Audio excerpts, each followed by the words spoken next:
Hey everybody, welcome back to the Pixelists, the podcast about all the nerdy things we love and enjoy. As always, we're your hosts, Will, Blake, and today we're here to talk about our bread and butter, a little Critical Role, episode 60. Ooh, baby. It Episode feels 60. Yeah, Man. isn't that crazy? Yeah, that's wild.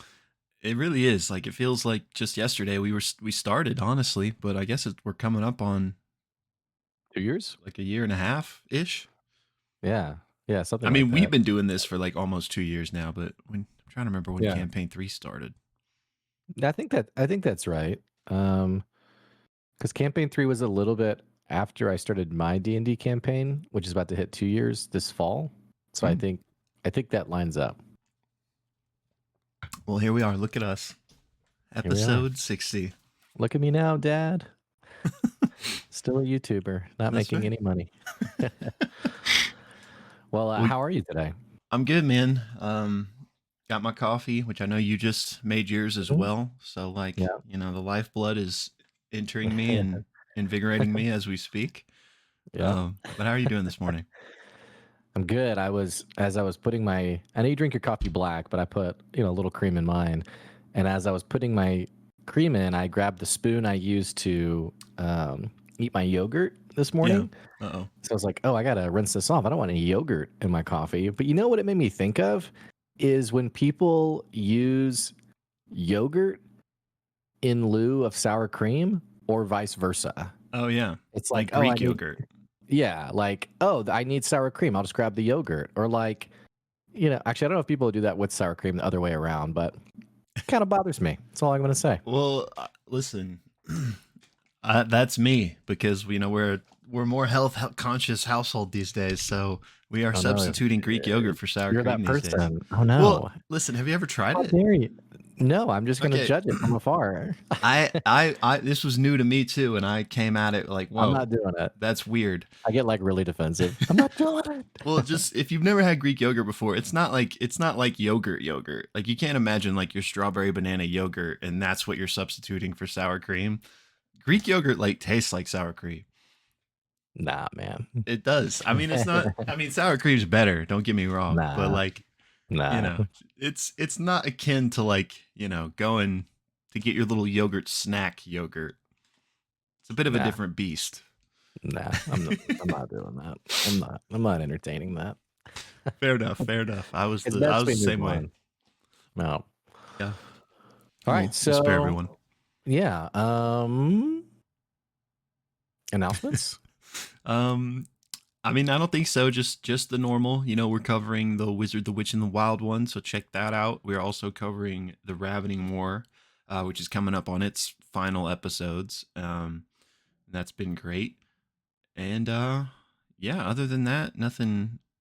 Well, you know what I realized like just the other day, and I had no idea, is that like Secret Invasion comes out like tomorrow. Not literally tomorrow, but it like comes out really soon. Oh wow. I had no idea.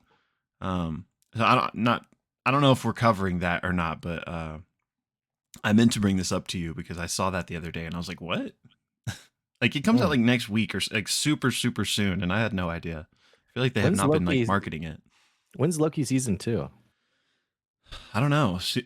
Well, I was gonna say soon, but I wonder if that like Jonathan Majors stuff has thrown a wrench in it at all. Yeah, I don't know. Yeah, okay. But I mean, was supposedly soon. We'll see, I guess. Loki season 2. October. Ooh, still a ways away. Okay. Okay. Okay. Well, yeah. I guess that's it. Unless there's anything you can think of. I'm good to go. I think we do still tentatively plan on covering Candela Obscura, but with that airing, only once a month, I'm not entirely sure when we might do that. Yeah, we're definitely a bit strapped on all the recording currently, but we do want to squeeze it in somehow. So we'll see if that happens. But yeah, I think that's it. And it feels like you and I have been recording recently, but it feels like it's been a minute since Critical Role, because I guess they had their off week. Right. I feel like we recorded episode 59 like almost right after it aired, and then there was an Yeah. off week, and now we're doing Yeah. this one on the later sides of things. So it Yeah. feels like it's been a minute. So Yeah. I think you're right. it's good to be back. We got a lot of juicy things to talk about this episode. Yeah. And an But episode tonight. Oh, that's right. sorry. No, I no, didn't no. mean to interrupt your. Yeah. No, no. I mean, yeah, I'm excited for tonight. That's always the fun thing about recording these like uh later in the week is that we get to like have all this discussion, and it gets me geared up for, diving Yeah. in tonight. So hopefully you guys are along with us for that. But yeah, before we dive into all that juiciness, we are going to do our recap as always. And if you find yourself on just our recap video, be sure to check the description below for a link to our full video where we will be discussing all of our harebrained theories and, crackpot ideas. But yeah, without further ado, let's jump into this recap of episode 60 of campaign 3. I'm desperately trying to find the title. I think it Faith was a or feast. Famine. Oh, I was gonna say feast and famine. Yeah, that's right. Okay, so we pick back up with Team AOL, plus our trio of 3 new guest characters, having found themselves in a Silra after the. Your camera just went out, just in case you didn't know. Um, Had to blow my nose, so okay, I yeah. thought I would spare people from, No you know, worries, just making that. sure. Thank you, Um, though. I'll be back 1 second. Okay. okay. We find them in Asira after, the events of the solstice have ported them everywhere. They've come together and they are basically trying to head towards the closest civilization. Prism again brings up that if we can get her hands on a scry spell, then she can use that to help them locate their friends. Um, Sorry, my notes just freaked out. Also, while she's talking about this, she does reveal that she holds the record for the longest apprenticeship of all time. The crew, as they're traveling, eventually come to a road sign and see that there's basically 2 directions pointing on it. One is to Endovar, and the other is to Athansia. They determine that basically from where they are, that the closest town to them is probably HARTHDELL, so they decide to head that way.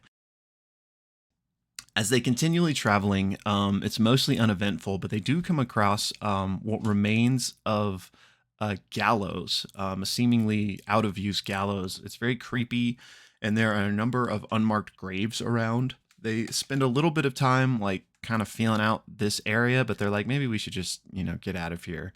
And they can see the ley lines still in the sky from the solstice, and they can actually see what appears to be like a nexus point seemingly up ahead of them, potentially right above where HARTHDELL is, where they're headed. Yeah. Um, Interesting. and in noticing all of this, they can also, a few of the party rather, can notice that there's like a different like smell in the air. There's a change in the air, and they realize that illusion magic seems to be enhanced, probably because of the solstice, obviously. So they arrive in town ultimately, and it's kind of a people are looking at them but not really greeting them. Bit of a weird vibe. And they ultimately run into 2 figures. One is this armored guard looking guy who has a symbol of the Dawnfather on him. And the other is this older man in overalls, the latter of which is named Hinder. And the party begins to talk with him. Orm admits they're a bit lost, and Prism's like, "Is everything okay in this town? There's kind of like a weird vibe here." And, obviously with the solstice craziness that just happened. And when they ask this, the armored figure steps up and is like, "Hey, like, who are you guys? What are you doing here?" And they say, "We're just passing through, And he's like, "Okay, well, points them to a local tavern, like where they could maybe spend the night." They then continue their conversation with Hinder, and he says, "Yeah, the past few weeks here have been pretty strange. Lots of weird people have been coming through town. I don't know too much though, so you should really talk to Prolif or the Elder."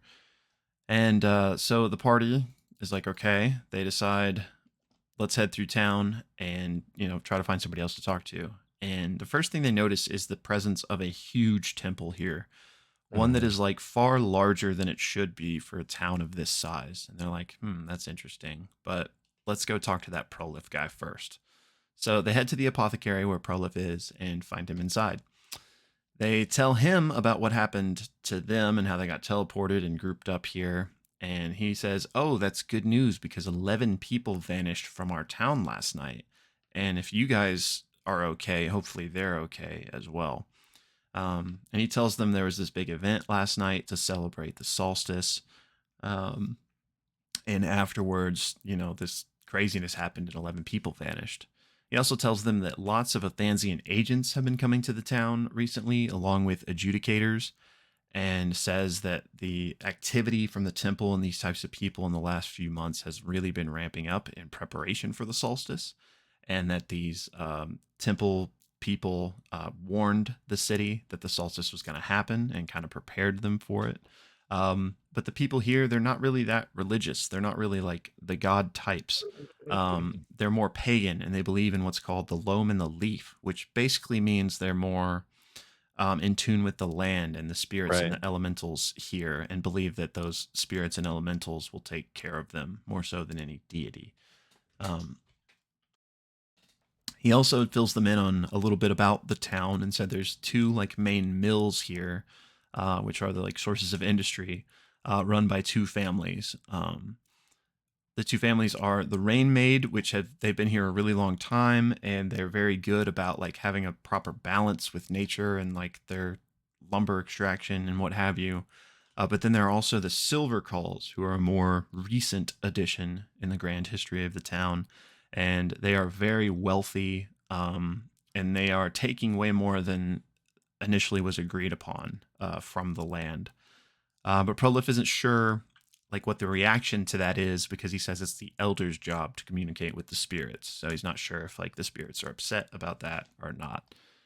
Um, as they continue talking, they kind of notice that Prolif is like getting a bit more guarded with these answers as these strangers are just kind of, keep riddling him with questions.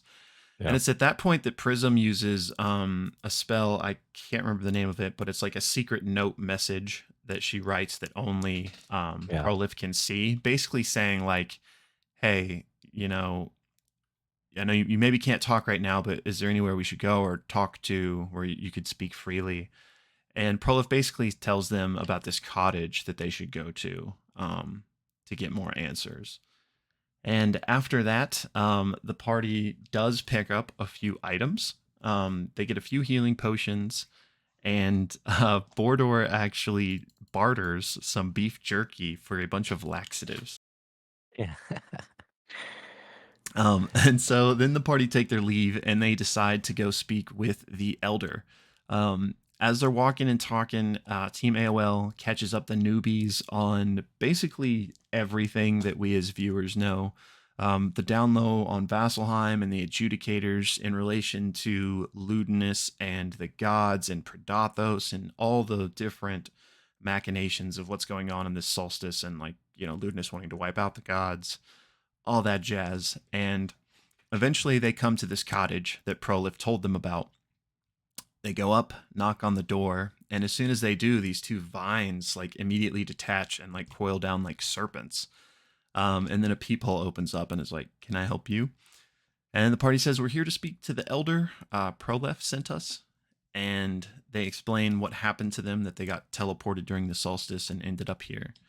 The door opens, and then we are revealed to this Goliath woman, over 6 feet tall, in her 60s, and that's basically where we go to break. And then do you pronounce her name Abadina? Is that right? Yeah, I think so.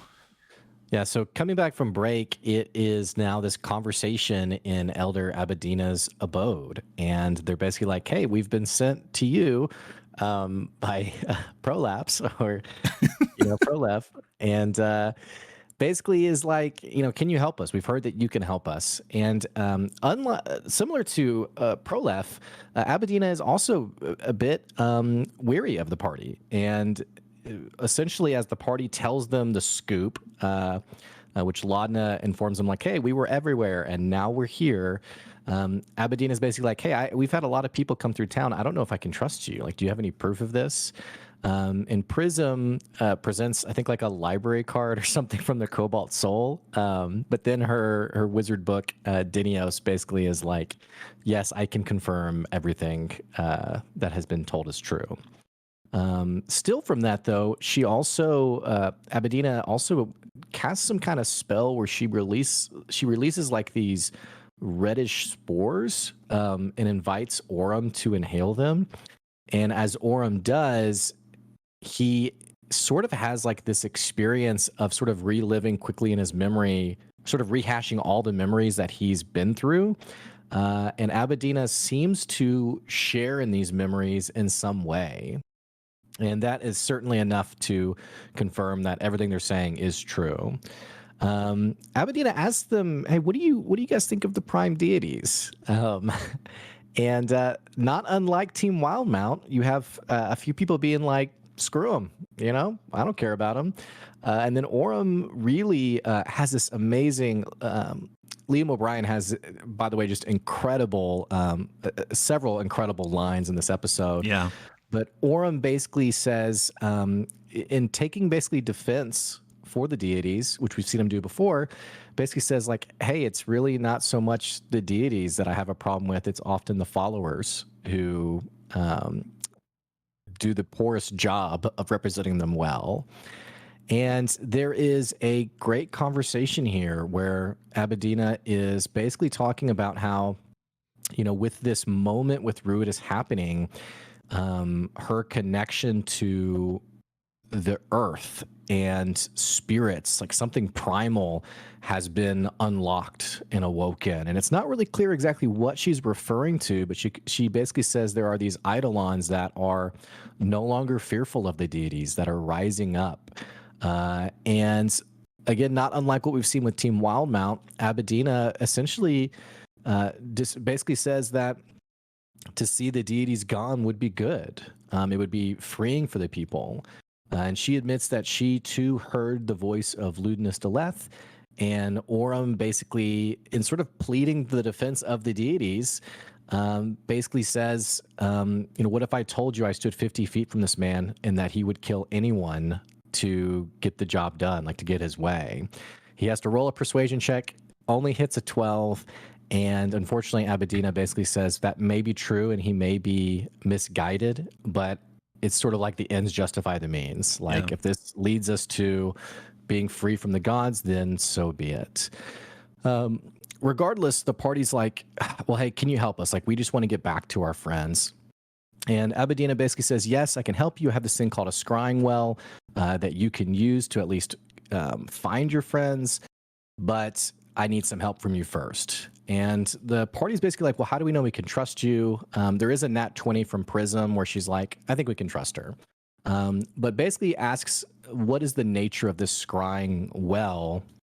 And Abedina basically explains that she has been able to use it to locate a few of the missing 11 people who were bamped out of the town, one of which got teleported to like the middle of the ocean Yikes. and presumably died. But other than that, I think the girl that was missing or someone who was missing was like in a forest, and the party's basically like, okay, this works. Like, this kind of magic works. So they're like, what can we do? And Abedin basically says that the Bastion soldiers who were there on behalf of the Dawnfather and Vasselheim have been a real thorn in their side, and they are looking to take back the city. And if they're in, to meet at the brewery in only 15, 20 minutes from now. So the party heads to the brewery, and it's sort of like a town hall meeting. It is this sort of shady, quiet group of many townspeople within this brewery. And just skipping through some of the details, basically Abedina's going to come in and she gives this speech. She sort of rallies everyone and says, like, today's the day we take back what was rightfully ours.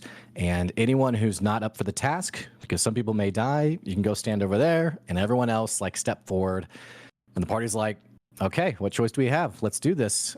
Even Orem reluctantly is like, okay, it's time we do this. And get another awesome line from Orem. And basically, they all agree, like, hey, we're going to help. And the party's also kind of joking with the townspeople, being like, hey, I need some of you guys to know that some of you are probably going to die, including you, Chad. And Matt has this very, like, adolescent teenager, douchey Chad character who's great. But Bordor is he's never been in battle before, and so he's like, well, hang on, we're not gonna like kill these people, right? And they're kind of like, I mean, yeah. And he's like, well, hang on, before we do this, let's see if we can talk to them. Let's see if we can like convince them to maybe leave the town, which we all know this isn't going to work, but or happen this way. But basically, he's like, I have tobacco, we have beer. Let's see if we can just, if Orem can talk to them and say like what he knows about Ludus Deleth, maybe he'll be able to sort of talk them down. So they basically are like, all right, we'll let this happen, but we're going to be ready to pounce when it gets to if it gets to that point. Yeah. Party goes over to the temple. They know there's at least 2 judicators in the town. And Orem and Border basically go up to the temple and they're like, hey, man, you want some weed or tobacco? We got beer. And they're basically like, we're here to convert, and there's some good rolls that happen. And the guards people are like, okay, yeah, sure. So they start drinking beer, they start smoking tobacco. Border cleverly, actually, when the guards aren't looking, pours the laxatives into the beer that then gets passed around. And then while they're talking, Border is like, hey, my friend here knows something like, world ending. You need to listen to them. Which they're kind of like, wait, what? And so Orem basically starts to share, like, hey, I need to be able to talk to your leader, the Flame Keeper or Flame Guide. I don't remember which one was the title, but Kiro was the name. It's the person who sort of runs the temple. And the guard's like, okay, I'll go get Kiro. And so from like this tower or rampart of the temple, Kiro basically comes out and is like very put off by Bordor and Orem. They're like, okay, you've come, you've given my soldiers beer. What do you want? And Orem basically spills the beans on everything Ludneth is wanting to do. And like, your fight isn't here. Your fight is in Marquette. Like, leave these people alone. And again, there's a request for a roll, not a great roll from Orem. And so Kiro basically says, all right, take them prisoner. We'll take them to Vasselheim and we can corroborate their story. And Orem basically has this awesome line where he says, well, that's unfortunate. And immediately battle erupts. The townspeople come in. Orem is going to hit one of the guards with the butt of his sword and then grow a vine out with seedling and then basically throw the guard across the way, like into a tower. Chaos erupts.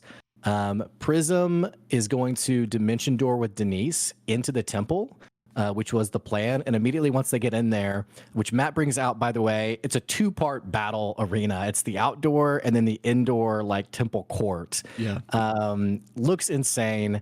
And there's immediately a judicator in the temple court. So they're like, oh, we didn't mean to get here, actually. But basically, we know there's a massive battle coming, and that's where the episode ends. Episode 60 of Faith and Famine, or Famine. Yes. And again, that's the recap. If you want to see our whole discussion, we'll have a link in this episode description. But yeah, so goodness, there was a lot to talk about there. Yeah. As I was getting to the recap, I was like, man, this is taking a while. There's so many great details. But all right, we know we both loved it, right?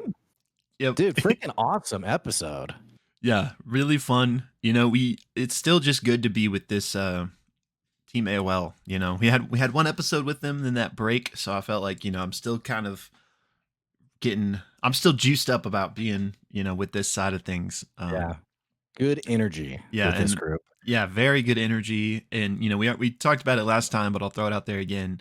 The guests are fantastic. It's great to see Emily Axford continue her ridiculous streak of nat 20s. And, it's just been so much fun. There's a lot to talk about. Blake and I, was it, what did we record prior to this? Ravening War? Yeah, I guess it was. And so in that we said, do we need to keep having this section where we say, like, did you like it? Because we always like it. Yeah. So we're just, If we don't like it, we will say we don't like it. That's a better idea. We'll say when we hate it. But guys, let's get real. We are recording like 6 hours a week of talking about these videos. I mean, I was actually talking to a friend of mine about this last night, and we were talking about D&D, and I was like, yeah, me and my buddy, we actually have like a YouTube channel. And he's like, oh my gosh, what? And I was like, he was like, so what do you do? And I was like, well, we just talk about it. And he was like, oh, like, that's it? I was like, Yeah, that's it. That's what we do. So if we're doing this for 6+ hours on top of watching the videos, yeah, you can know we're gonna love it. Hey, So it is. I will say that though, the other side of that coin does exist. The people that are just hate watchers and like will let you know Mhm. about it. So Oh yeah. at least we're not that, Yeah. you know? There's definitely people who, yeah, their whole mantra is rage content. And yeah, I feel bad for those people. A lot of Yeah, them are on Reddit, I feel like. As a for Redditor, sure. I feel like a lot are on Reddit where I'm like, dude, some people are 100%. really unhappy. But 100%. anyhow. Okay. Where to start? I think I'll Um, say just in general, I think we already said this a little bit, but fun session, great like D&D key, like very D&D-esque. I don't know what I'm trying to say. Like where the party thought like it's zombies. It's definitely zombies. Like I feel like that's such like a D&D table. Like you pick up on one tiny detail that the yeah, DM says and it starts to spiral out. And the DM's 100%. kind of you know, and I think sometimes the DM, I know Matt's done this, but I've done this myself, and I know you've done this where they're like, sure, yeah. But Yeah. then I think there's other points. What was the thing? I never saw the episode, but you joked about it where Matt was like, it's a chair. Oh, It's the chair, which yeah. yeah, that's a hilarious one. Which we I'm sure we talked about it back when, but Travis like added to the chair canon by saying that like he helped build like the assassin chairs. Yeah. Um, Yeah. so yeah, So just some fun D&G-esque, you know, tabletop hijinks that I think were great. Um, Liam O'Brien, man. Bro. so many good Bro. lines. Bro. He's my favorite. When he's not at the table, I'm sad because he is so good at creating compelling moments in his lines, man. Oh my gosh. His lines are so good. Yeah, he had we you and I watched the second half of this episode together, and I think several times we were pointing out just the fantastic lines Liam was dropping. Yeah, I mean, it was amazing. It's been good to have Orm back as, um, and I'm gonna miss the other half of the characters too. So no shade thrown at Team Wildmount, but there wasn't really a we were missing our dad of the group. I 100% agree. So Yeah. it's good to have his energy back, especially in the chaos of all of this, and being. I don't know if it's fair to say like anyone on Bell's Hells is like definitively like line in the sand, like this is my stance on this, and it's going this way 100% in terms of like gods versus no gods. But if anyone, it would be Orem on the team of like, you know, they killed my whole family. Like we can't. Yeah. Well, and even in the micro of like doing the right or wrong thing when Prism was talking about like basically robbing the temple. Yeah. She's like, yeah, no one has a problem with that, right? And Orm was like, I think I'd have a problem with that. Um, which was very like a cozy, nostalgic reminder for me of EXU early on. I don't remember what the dial. I think it was like on in like one of the first episodes when they're talking about like going and robbing someone at the ship at the docks. Yeah. They're Yeah. like, yeah, we're all good with this. And Orm was like, I'm really not. Yeah. Yeah. So I think you're right. Yeah, he is kind of like the moral compass, even, but definitely Yeah. like sets the standard. And I think you need that in a group of. I don't know if this applies to Bell's Hells as much, but definitely a group of chaos that was in EXU and very much similar vibes with this group as well. Like Yeah. when Orem gives the speech, when Orem gives the amazing speech to Abadina, and then Bordor's like, I'm going to rub her back as. Yeah. So these are the competing personalities of a D&D table. Competing is not the right word, but you get what I'm Right. saying. The different styles. Yeah.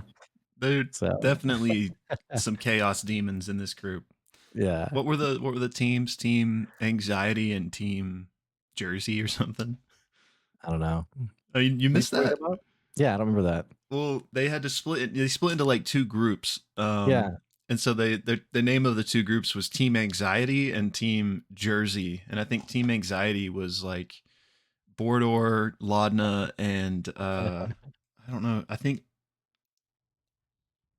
it was Prism. I don't. And then Orem, Is Denise, this when they're obviously, heading and to Ashton. when they're heading to the brewery where they I split think up. so. I think so. Yeah. Which Um, I also liked how this is another like peak D&D thing of like overthinking things, where the party was like, how do we get from point A to point B? Like talking about through all the strategies of it, and Orm was like, we can just like play it cool, man. Like, just be casual. Like we don't have to be weird.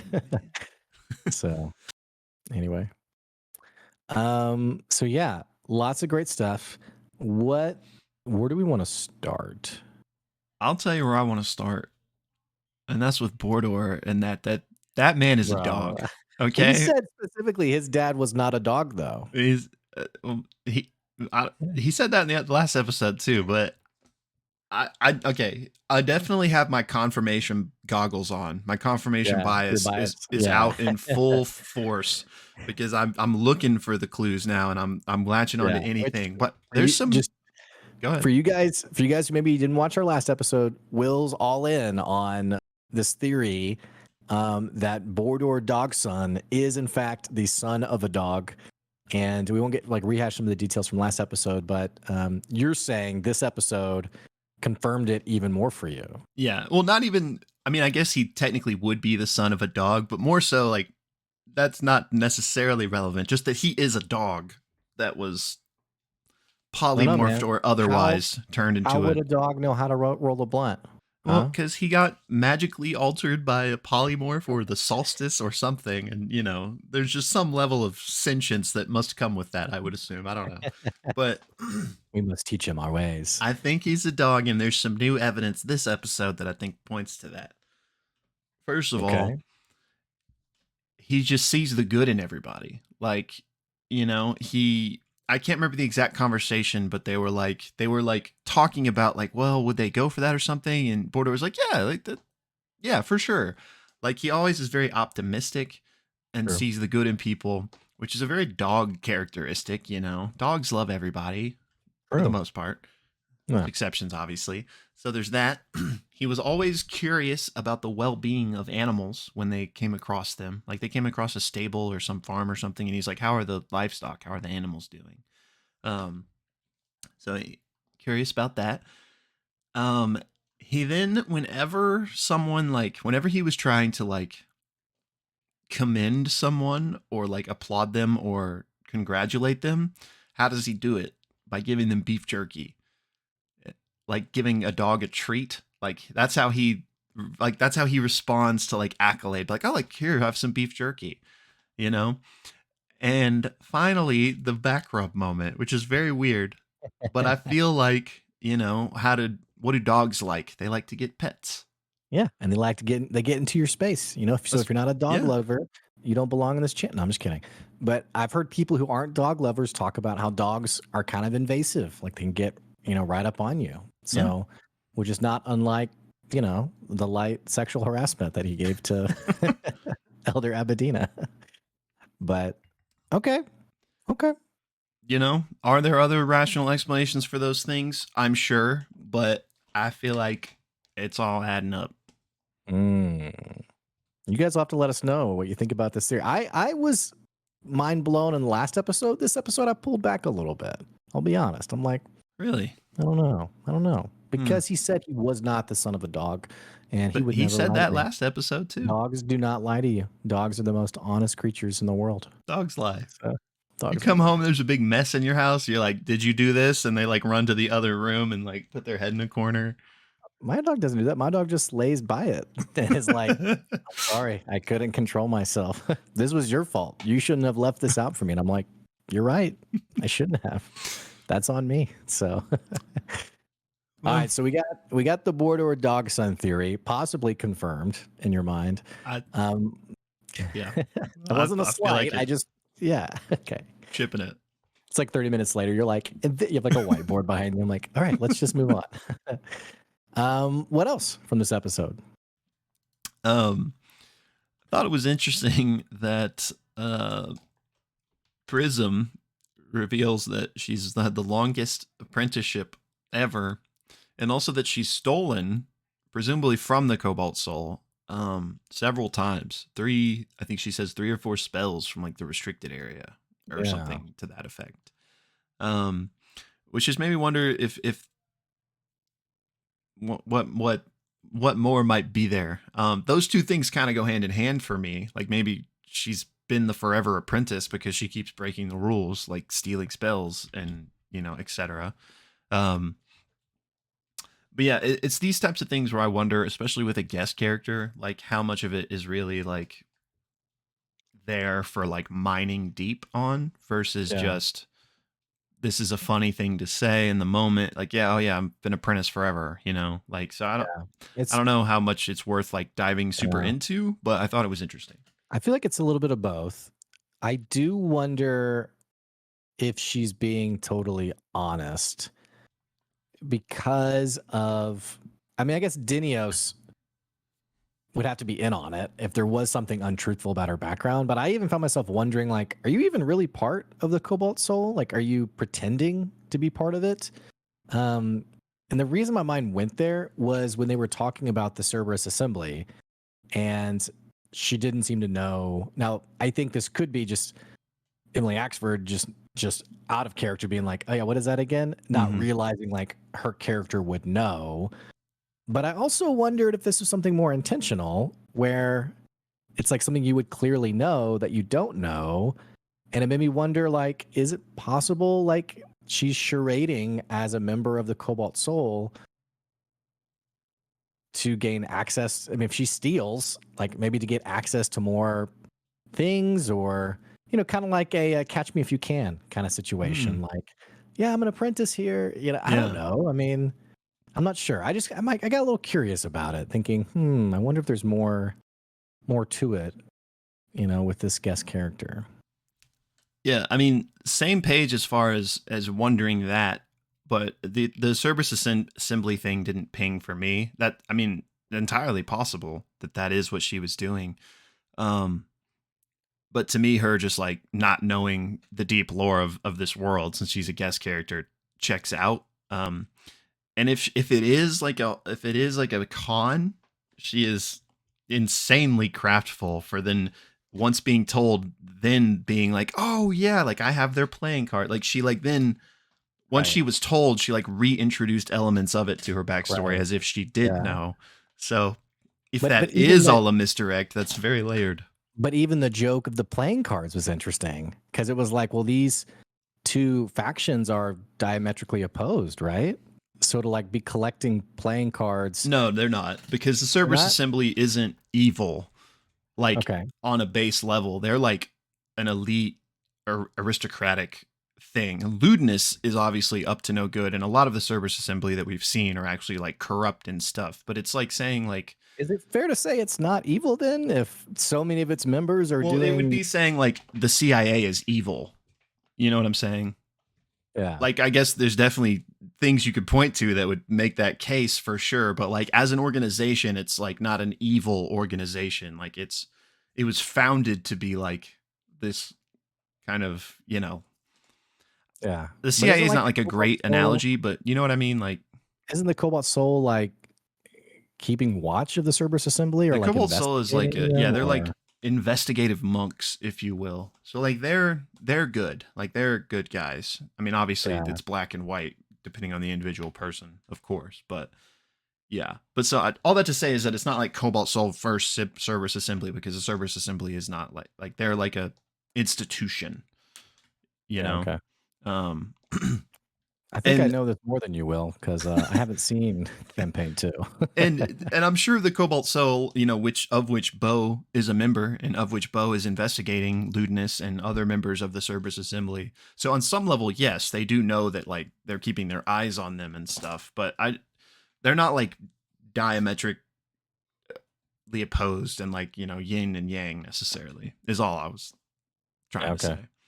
Um so I do think it, especially if she is an aspiring young wizard, that she would collect those cards because these people are like the most powerful wizards in the world, or like at least the Yeah. most famous. Um, More importantly, we now have a lore confirmation that there is a potentially Ludinus Deleth playing card. yeah, So, yeah. Darrington Press, we need you guys. We just found your new merch line, some playing cards. Let's get a little Magic the Gathering Hearthstone spin. Now, Hmm.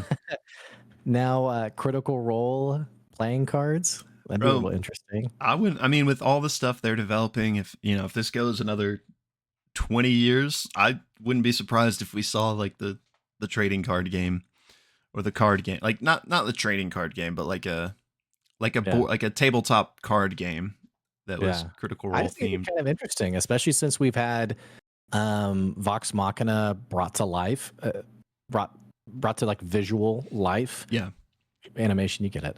Um, we now like everyone's on the same page of like these characters, what they look like. I mean, we already had the fan art, obviously, um, but yeah, I could totally see something like that happening.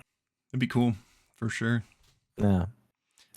Okay, moving on. Um, Elder Abadina, something you and I were talking about during our watching the second half, was did we get some kind of confirmation of a powerful force that's been in hiding, thought to have been extinct for lack of a better phrasing? Because it seems Abadina is very in touch, and not like in the wild mother sense, but very in touch with like primal energies, with the planet itself, with spirits, I think as she called it. And we have this line where I think it's with the party in her cottage. She basically talks about being connected to those entities, but then also in her speech, as she's sort of rallying the townspeople, she basically says, in saying like now is the time, basically says like although you don't see these forces, they are also primed to rise up with you, like something to that effect.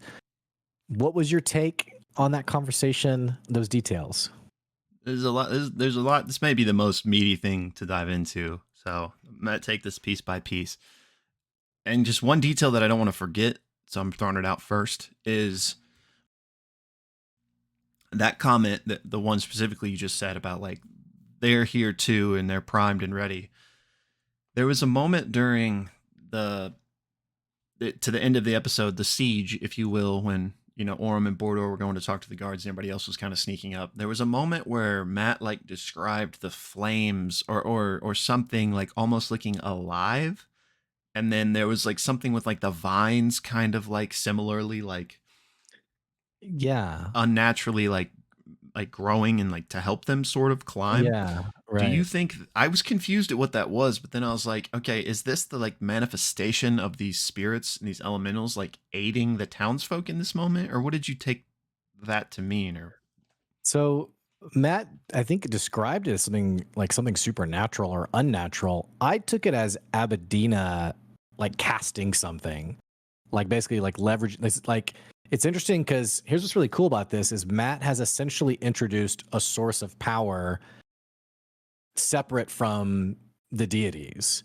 And it's like, well, why does her scrying well work? Well, because her source of power is not from the deities, it's from these primal energies, so to speak. interesting. So there's something really cool, I think, from like the meta world of Exandria that I think is happening. But in this specific moment, I think it could go either way. I think it could be these primal forces like rising up to help, especially since Abadina explained that the town has always been like kind of like paired with them. Mm-hmm. But could also just be Abadina. I think I almost wonder though Matt would have said, you see Abadina sort of like casting if it was her. The way he phrased it was that it was like something, like I said, unnaturally occurring in the moment. Yeah. So I think it's actually there is something supernatural happening, um, and I'm not sure what. Interesting. One of the other things I was going to bring up was why her scrying worked, and so I like your explanation that is because she's drawing her power from not the deities. That's really interesting because yeah, that didn't add up to me, and I almost wondered if she was lying. But I think that they did make an insight check on her, and the Yeah, party at least believed that she was not lying. Prism had Um, the nat 20 and yeah, confirmed. I think we can trust her. right. But I think about So like the world of Exandria. I'm thinking of like the next source book that talks about like I'm a cleric of the I don't know what, but it is like this primal energy. Like there's a lot that's exciting when it comes to like the world building of Critical Role, especially you and I talking about, like, you and I talked about, like, well, if the gods went away, like, it feels like there's a gap there. It's a little strange. And it could be that Matt is guiding towards that new 5e styled system where, like, they're kind of departing from WOTC to, like, do their own thing. It could be that these primal forces are now going to take the place of the deities for, like, that functional space in the future. Or it could be just becoming very expansive. These things both continue to live and exist. And, whenever you roll your character in your next campaign, you can be a cleric of the Dawn Father, or you can be a cleric of the, and it's just like an added, cool thing to choose. So there's a lot of exciting stuff that I think could be happening here. Yeah, for sure. I really like that idea. I really like that idea, and I think it also kind of plays into like some of the stuff we've been hearing from Ludinus, or even some hints that were dropped in Calamity about like the relationship is opposite of what we think, and that like the gods need us more than we need them, and so maybe like, and it could obviously be anything, but maybe it's like where a lot of belief is directed toward, therefore there is power. So like because these people in this area of the world believe in these elementals or whatever, then there is a source of power there, just in the same way that like all these people that believe in the Dawn Father, therefore the Dawn Father has this great power. So like if the relationship is something like that, then even if the deities were wiped away, you could still have clerics and whatever just based on, Hmm. what people are believing in, I guess. Yeah. Um It also kind of reminds me of that comment on, like, the other way around, the old game Black and White. I don't know if you ever played it, but you play the role of a god. I never played Um, it, but I know what you're talking about. and I don't remember the exact, like, keywords in it, but basically, like, if you did well, it's kind of like SimCity, but like tribal. If you did well with the town, like, did enough to eat whatever, you would earn favor, not favor, but like whatever that number was, Yeah. and then that would then unlock new powers and abilities. So that for me, that's kind of like the very, like, tactile um comparison to how the gods rely on people, um and that actually that's their source of power and energy. Yeah. So yeah, maybe it's something like that. But I really like that explanation for the scry spell, because that was a stickler for me. Yeah. Okay, there's a lot to kind of dissect here. So she specifically mentions eidolons when she's Mhm. referring to these things, and I don't know. It seems like plural, like not Yeah. there's like not one singular entity I think an eidolon. yeah, I think an eidolon is just like a word for, like, a source of power. Or here we go. Um an idealized person or thing, a specter or phantom. Um, but used in, like, games, I feel like it's always referring, like, some kind of supernatural source of power. Um, Which so there's like a few things I want to hit on here. So forgive me if this is jumbled, but the first one when she's speaking about this, the eidolons, which that's just generically what I'm going to refer to here as whatever this elemental power is, or eidolons. When she's referring to this, she definitely seems to worship and revere it in a way, and it almost seems as if like that's the whole culture of this town, like the loam and the leaf. That's what they've relied on to take care of the land. It takes care of you back, type of thing. Um, but she says they hid from like the god's wrath, like they've been, so they weren't sundered during the founding. And that specific language makes me think of how a lot of the primordials and the titans were like put down during those times, which made me wonder if this thing was a primordial slash titan, which made me remember something that we found out about back in episode 58, which was the last episode with Team Wildmount. When they were going through Ludinus's bag of holding, part of the notes they read said, or they found out about an ancient uh, primordial that wasn't sundered during the founding. And yes. so, I don't know, those things seem very connected to me. And why would Ludness have been researching that? You know, so maybe this is all connected in some way or another. Like maybe these things, maybe this the Eidolon went into hiding around the same point that Predathos and all this stuff was happening. I don't know, um, but it's very interesting. And does this seemingly, at least according to the Elder, like the solstice and the gods being in danger is kind of like the perfect time to strike. So does is the Eidolon like anti-god? Presumably, if it's been hiding from them for centuries, it probably isn't a big fan. Um, so like, I don't really know what to like extrapolate from this. Like, could he partner up with Predathos, or like would Predathos view them all the same and like would want to, wipe this entity out as well? Um, I don't know. It's just interesting that we have like a whole nother faction of anti-god. It seems like with these. Yeah, it seems like it is like some kind of primordial or something from the time of the founding that yeah, went into hiding when all of its brothers and sisters were killed. And it could be there could be many, right? Right. I do wonder because I know we were talking about the detail of when this first came up, so I'm glad you went back and found the note on that. Ludinus's note on seemingly referencing a primordial that was never sundered. Is it possible he found that primordial or talked to that primordial and sort of partnered up in some way? Or like I took the note as him like finding a footnote of like, oh, and there might be a primordial somewhere. But after this most previous episode, knowing that there seems to be a connection with Elder Abadina and the town and these eidolons, it makes me wonder if Ludinus actually went and found one or connected with one in some way, especially if he was able to speak or connect to Predathos, a moon away. Mm-hmm. I just think it's certainly possible that he has meanwhile also connected in some way with these primordial energies. Which I have to wonder also why the deities seem unaware of these primordial energies. And maybe they don't. Maybe they aren't aware. Maybe they have known it, but it was so like inconsequential. Maybe it's a WoW thing where these things are so ingrained in like the earth of Exandria that like obliterating them would also mean the destruction of the planet in some way. I don't know. With the old gods and classic WoW. But yeah, lots like I said earlier, it feels like there's a lot of implications for like the world of Exandria with this.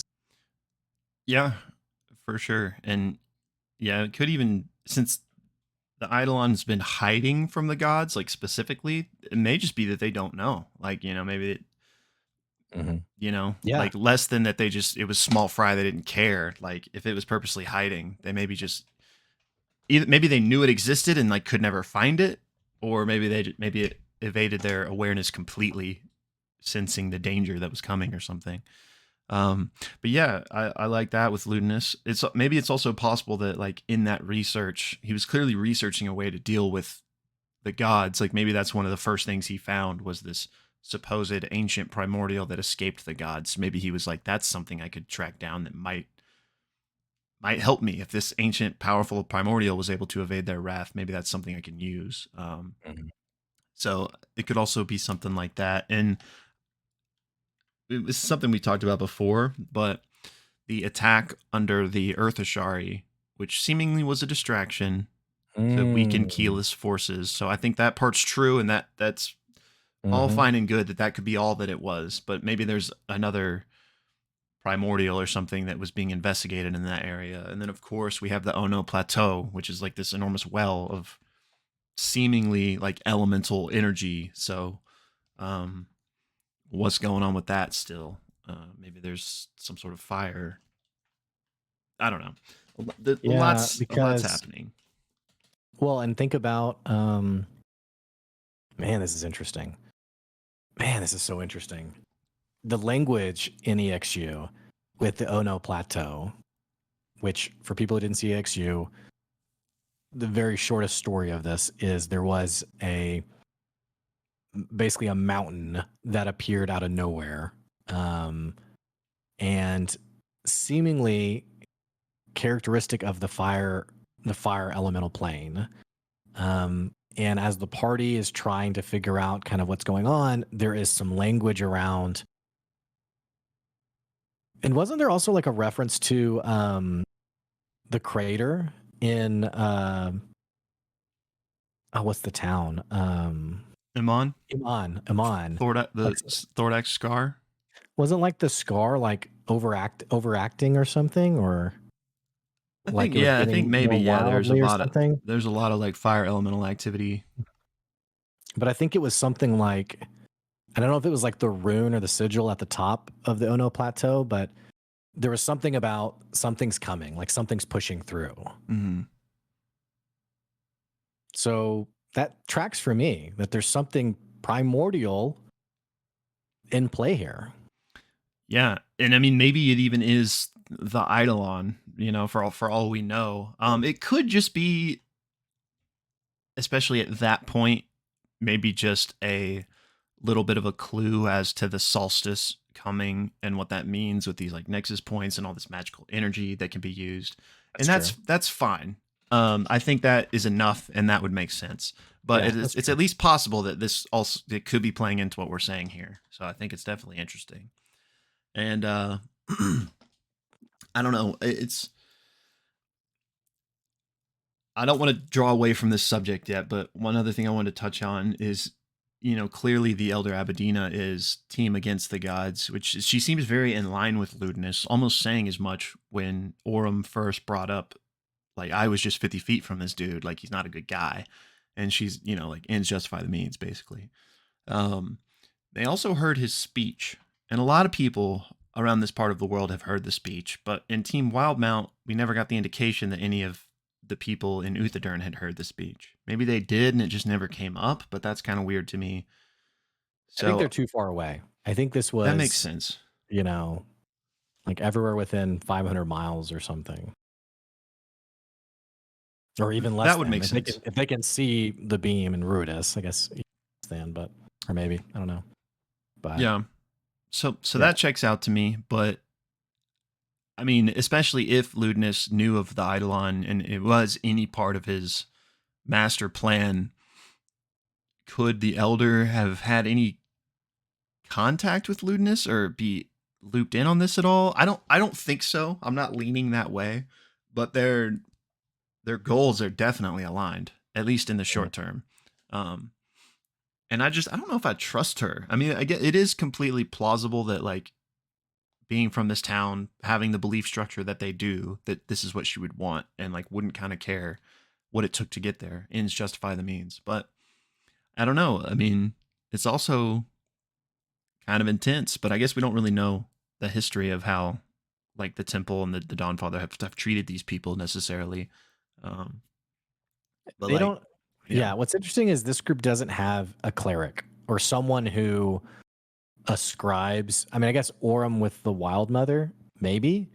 But we know with Team Wildmount, towards the end of their story, they got actual deliberate, like one-on-one missions right. from their deities to like go stop this. Now, there's no one yet who I think could maybe have that except for maybe Aurum. But it's interesting. Their actions are now they're basically attacking a temple of the Dawnfather. Like they're essentially now working against that, which is much more overt than what we ever saw with Team Wildmount. I would be really interested to know because I guess this is day 2 or day 3, and Team Wildmount went all the way to day. It went a while. I was gonna say yeah, like day 10 maybe. I don't know that. I don't know like the actual.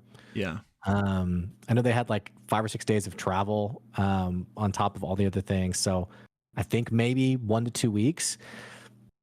It would be really weird if some of the efforts of Team AOL, some of their actions, the consequences of their actions are what then spur the gods to get more involved and actually charge their people with like, hey, you need to go stop this. Like you need to go because you think about it, on day 10, if Team Wildmount gets these personal missions, like go do this or else, I'm thinking, why not on day one?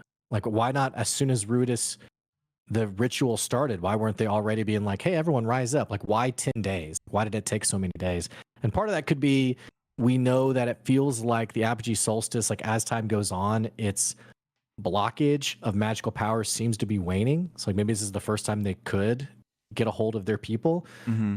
There could also be something that Team AOL is doing. Not I don't think they're gonna like attack Vasselheim or anything weird like that, but it could be that some of their micro actions are in some way feeding the urgency of the deities to be like, hey, we need some help.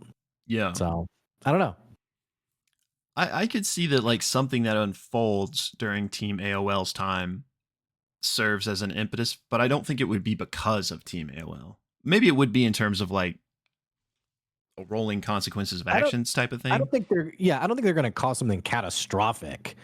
I just think it'd be interesting if their actions are in some way feeding into the gods being urgent to Yeah, solve this yeah, problem. because it is interesting. Like, why did it take so long?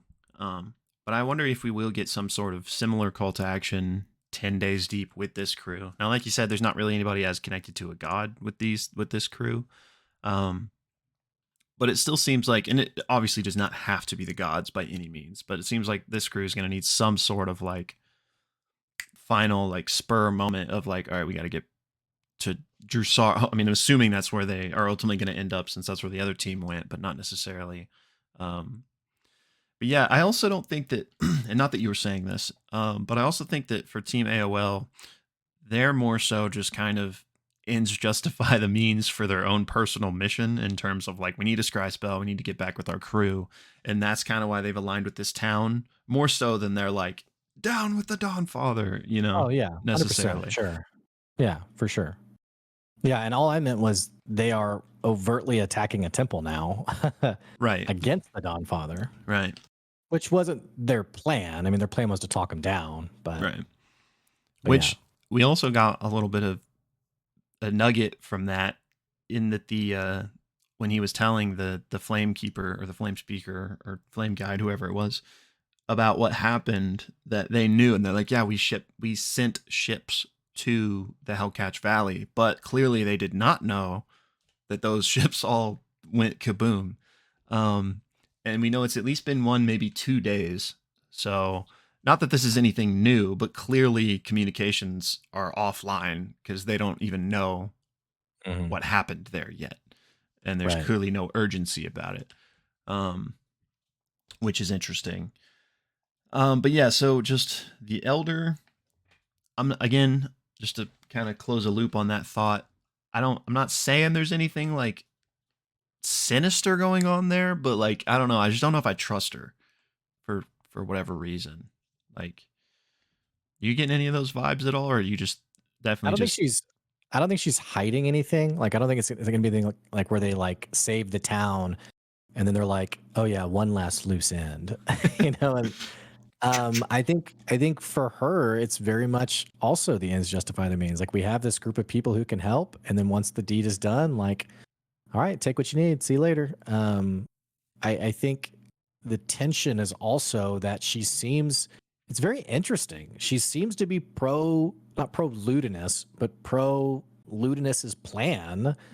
And the person who is most diametrically opposed to Ludinus, Aurum, I was frankly surprised that he was like, okay, yeah, let's do this.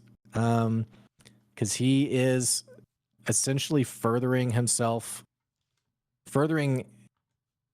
he's helping a group that at least appreciates Ludinus's plan, attacking a group that doesn't want to see Ludinus's plan occur. And it is very much ends justify the means. I'm just trying to get back to my friends. Like maybe this will help me finally like get back to Ludinus. Um, but it is very interesting. And I think that untrustworthiness, for me, that tension is the fact that, you know, this is someone who wants to see Ludinus's plan happen.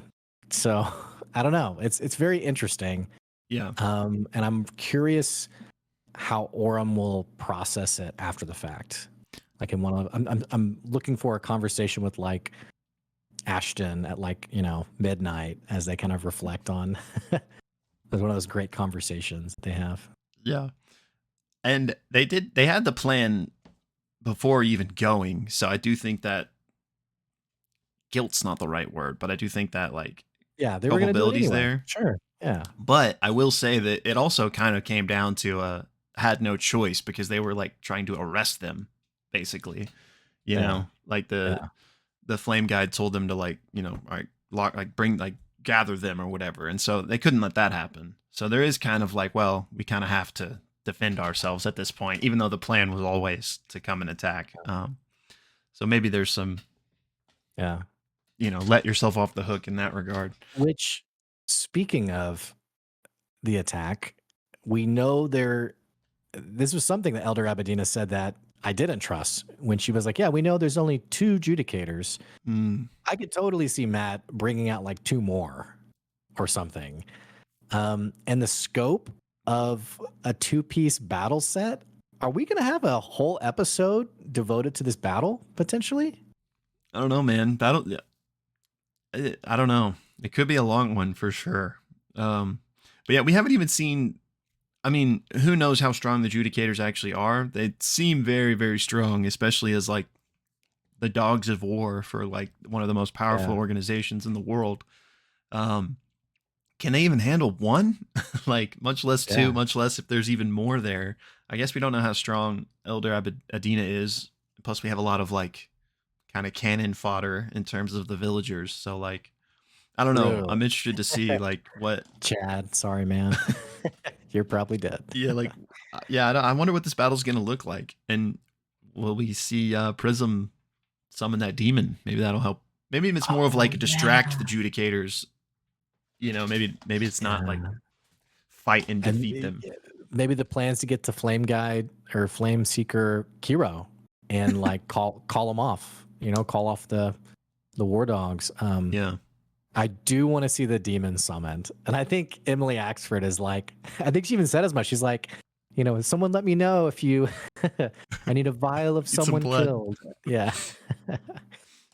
So, which that, by the way, that is also a really awesome, it kind of makes me think of our campaign where our friend Casey was a druid and he always wanted to wild shape into a panther, but there never was a panther there.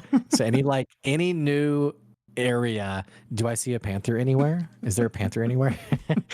But I can just see in this battle Emily being so honed in on like, are there any vials I can grab? That person died. I want to go over and get their blood. So, and I just love that. It's such peak D&D. Yeah, So, for sure. So hopefully she gets to yeah. complete that quest. Yeah. All right, bro. There's another interesting element here that Okay. might need to put the old caps Okay. on. Let's do it. All right. So with Team Wildmount, you know, we got a little bit of Chetney backstory. You know, so it stands to reason we're probably gonna get some backstory with somebody here, and it seems like maybe Ashton. We're in Asilra, which Mhm. we know the Hishari village was in Asilra, Mm. and I'm wondering if Hearthdell was that Hishari village. Because what did the Hishari do? They believed in like this cult. They were this cult that believed in like this elemental force, which is like exactly what this elder Yeah. believes in. And there was some like big incident a couple decades back that, you know, Yeah. sent Ashton away. Maybe they were trying to perform some ritual with the Eidolons or something. Um, and it's around that time, roughly with the dates were given, that the temple showed up in Yeah. HARTHDELL. So And maybe here's vassals, maybe they came in response to this incident, being like these crazy godless yeah. people just did something nuts. Like, let's get some temple influence in here and look over this. And it's a nexus point of these ley lines. Seemingly before the apogee solstice for the temple, like the temple wasn't built overnight. Right. Um, they're also I keep coming back to Hishari and like and there's even like been points where Ashton mishears Ashari and been like, "Did you say Hishari?" And Matt's like, "No, I said Ashari." Very similar. Yeah. If the Hishari wasn't just trying to do some kind of weird ritual and it backfired. But they actually, like the people of Hearthdell, were deeply religiously entrenched with these primal energies. It stands to reason that the Hishari could be an offshoot of the Gal Drashari. Hmm. That like maybe the Gal Drashari, when it fractured years later, the Hisharis from that worshipped these primal eidolons, and the Ashari, um, very much.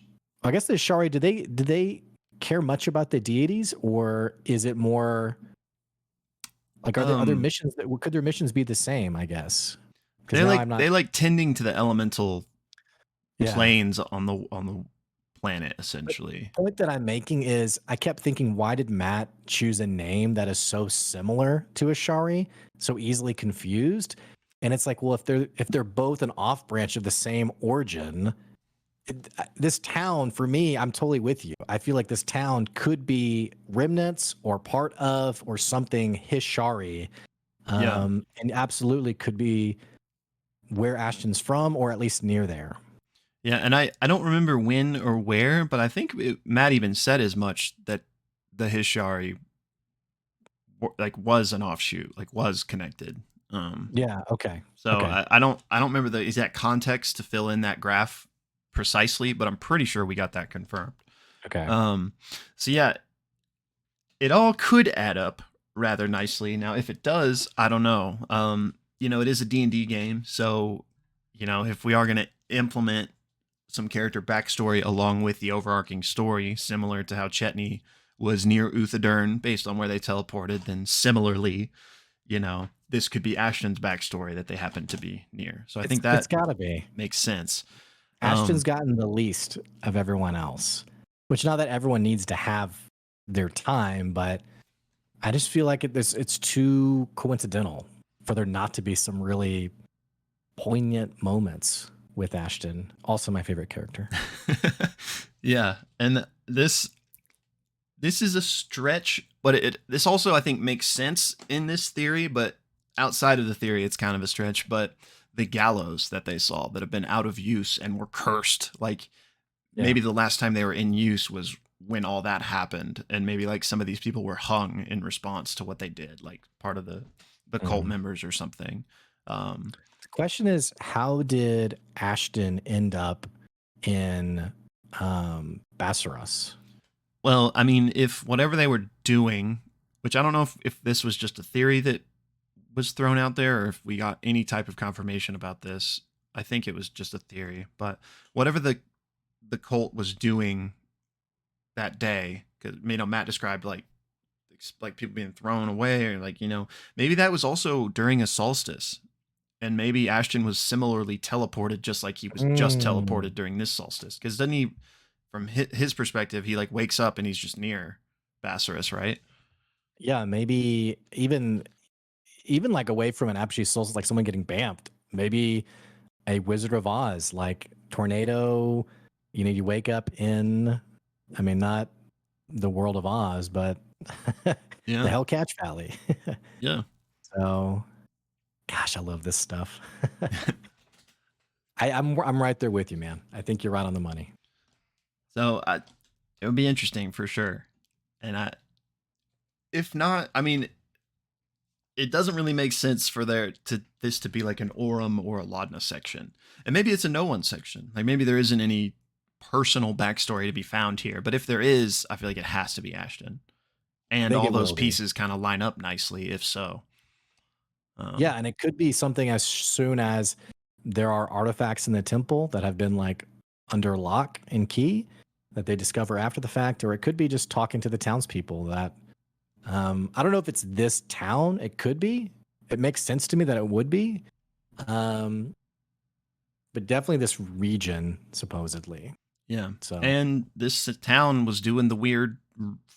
It's not fair to call it a ritual, but the weird festival the night before that they all like made fun of, where like they were like you know, doing their festivities before the solstice. So that kind of like culturally lines up for like, mhm. this Hishari cult that was trying to perform something.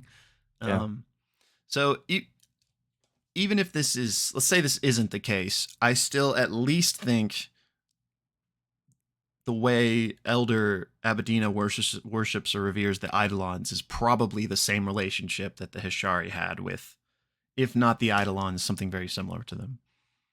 Yeah. No. Yeah. Pretty cool. Pretty interesting. What else in this episode?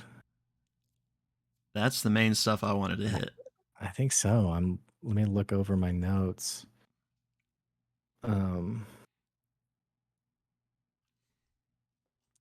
Flame Guide, Kiro. Mm. That's her title. That might be everything. I'm curious what happens from here. Like, let's say that everything goes swimmingly. I don't even know what that means necessarily. I don't think they're gonna kill everyone in that temple, but let's just say whatever that means happens. They win. It all goes smoothly. The elder lets them scry. They scry. What they're gonna see? They're gonna see Team Wildmount like in Uthadern, I guess at this point, maybe out in the snow wilderness still. Yeah. Then what? They obviously don't have a way to teleport to them. Yeah. So I'm curious where they go. Maybe Ashton's backstory picks up and there's something there, or maybe they find out where Ludinus was from nearby or something. But I think it's one of three, one of four, I guess. Could be anything. Total cop out answer. I think they could potentially want to go to Vasselheim for some reason. Ashton's side story, and then some kind of breadcrumb that leads them to Ludinus's place of birth. Which it would be really interesting if those two, Ashton's story and Ludinus's place of birth, were somehow entwined. Like maybe the premise of Ludinus, we've always placed the calamity as the source of Ludinus's ire towards the gods. Like he lived through it maybe. But what if Ludinus was born in a small town, this ruddy small town that was connected with this slumbering primordial, and has known since his origin that there was another answer, another way than just the deities, and the calamity just, spurred that ire on. Like was like, now I was already kind of not with you guys, but now I'm definitely I hate you guys. So I don't know. It would be kind of interesting. Yeah, for sure. Let us know in the comments what you guys think. Lots of great stuff. And we don't always have a chance to reply to every comment, but we do read a lot of them. So definitely want to encourage you to feel free to comment and let us know your theories. We really do enjoy reading them. And then definitely jump into the Discord. We have a lot of great dialogue in there as well. Yeah, and always for Critical Role. So this week's no exception, but we'll be doing a watch party, watch along, live chat with a lot of great peeps. So if that interests you, come through. It's much better than Twitch chat. I'll put it that way. So yeah, if that interests you, come hang out. And it's a great vibe. The people who are in our watch along, we're all critters. We all love D&D. We love Critical Role, and so I don't know if you've ever watched. This is such a stupid thing to say, but if you ever watch a movie you really like, and the person you're watching with the whole time is like, this is dumb. Like, why did they do that? It's kind of a bummer. Yeah. But to watch your favorite movie and your friend is also, it's their favorite movie, and you're kind of feeding off each other's energy. That's kind of what the Discord channel is like. It's like, ooh, that's really cool. And what's happening? So if you're looking for a good vibe place to talk about the show and react together, definitely the Discord is available to you. It's open to anybody. So yeah, for sure. So come hang out with us. I kept thinking of the movie The Rundown, by the way. I love that movie. Some people would appreciate it. Other people not so much. Yeah, I mean what you like that movie, right? Yeah. Okay, yeah, me too. It probably depends on when you saw it, Yeah, exactly. I think the only reason you were hesitant about do you like it was because one time I said it's not an ostensibly great movie, but it's a fun I'm really glad I watched it. Yeah. I mean, it's for those of you that don't know, it's a movie with The Rock, and what's that guy's name? Is it Sean William Scott?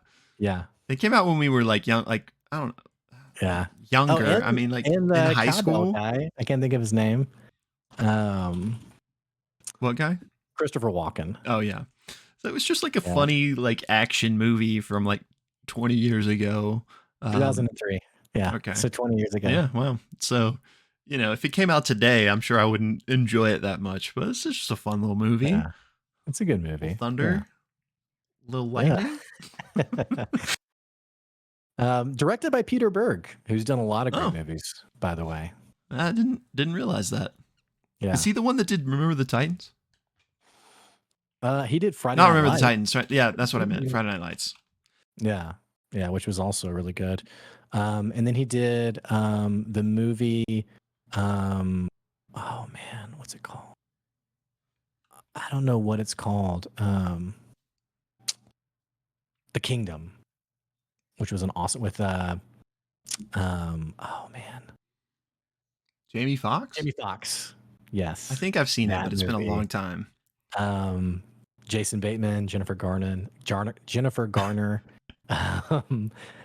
Also a really good movie. Bro, I know we're like wrapping things up, but speaking of movies, there's so many I need to see still, dude. I gotta see It's Guardians. yeah, bro. I know. I wanted to see the Mario movie. I haven't seen it. I want to see freaking Spider-Verse. Like I heard that was Trailer amazing, looked and I awesome. really liked the first one. And Yeah, then trailer I, looked I really thought there good. was a fourth one, but I guess maybe not. Yeah. Okay. But yeah. All right. Well, that does it for us, guys. Will, what do we do for our thumbnail? It's a good question. I don't know. I don't like going back to like the Notebook one, but like every time I get like big lore, I'm always like, that's my go-to. You know, more Yeah. details. Maybe just like deep thought or something. I guess would be like a similar lore Yeah, vibe sure, that's not the notes. sure.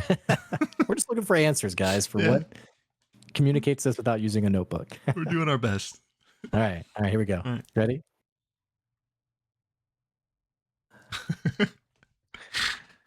All right. Well, thank Beautiful. you guys for listening today. And don't forget, you can join us in the Discord for tonight's episode. Absolutely. Alrighty, y'all. Have a good one. See ya.